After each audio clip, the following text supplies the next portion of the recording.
What's up, everybody? Unsalted Organics here, and we are playing in the dirt today. Alright, we got about 4 weeks until the plants get transplanted into their 5-gallon pots, which are going to be their final homes. So right now is going to be a perfect time to get their soil started. Starting off with Pro Mix BX with mycorrhiza. I used the Pro Mix with light perlite because I'm going to be adding rice hulls in for aeration. So I'm going to use 8 gallons of this. I have some worm castings up top. I'm going to use 3 gallons of that. So let's go ahead and get the medium and some dry amendments into the container. Alright, so here we have the soil, the worm castings, and all the dry amendments. I'm going to go through the dry amendments. I have a third of a cup, or I'm sorry, not a third of a cup. I have 3 tablespoons of Terp Tea Bloom. That is the phosphorus.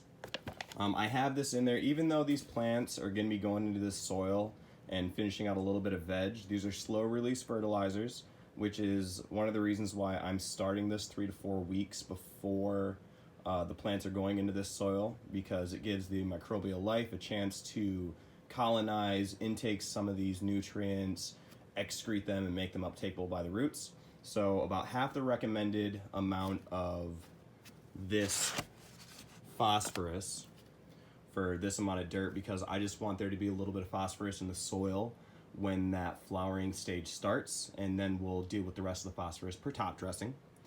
I have 11 teaspoons of the Terp Tea Grow, which is the recommended amount of nitrogen for this amount of dirt. I have 11 teaspoons of elemental calamag.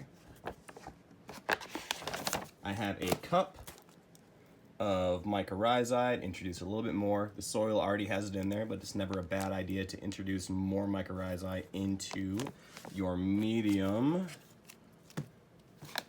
Neem seed meal. I have 1.35 cups of the neem seed meal. I have 3 cups of the BioLive. I have 3 cups of the alfalfa meal. And I have, I think it was 1.4 cups of the insect frass. So when you look on, and this is just kind of, by the way, when you're working with these dry amendments, always wear face protection. They throw up a lot of particles in the air. You don't want to be breathing them in. But you can just dig down and see how deep the amendments go. So give me a second. I'm going to mix all that in. I'll be right back. All right, so I have everything mixed in. I went ahead and added the rice hulls as well. I added 3 gallons of rice hulls. Rice hulls are just the discarded shell of rice after they go through a manufacturing facility. They're those little things you see right there. They're great for a few reasons. One, they act kind of like biochar does, and they give the microbial life in your soil a place to colonize. It's a really good organic source for aeration. And also, when the rice hulls break down, they're about 80 to 90% silica. So when the rice hulls break down due to the microbial life in your soil, they're releasing silica. Organic silica into your soil. So it is a win-win-win. They're really cheap. I think I got 20 pounds of this for like 30 bucks off buildasoil.com. Yeah, we're gonna go ahead and add 10% water by volume. I'm not gonna add the rice hulls into the volume of what I put in there, just the volume of the medium. So I have 11 gallons of medium in there. So I'm gonna go ahead and add 1.2 gallons, just over 1 gallon of dechlorinated water.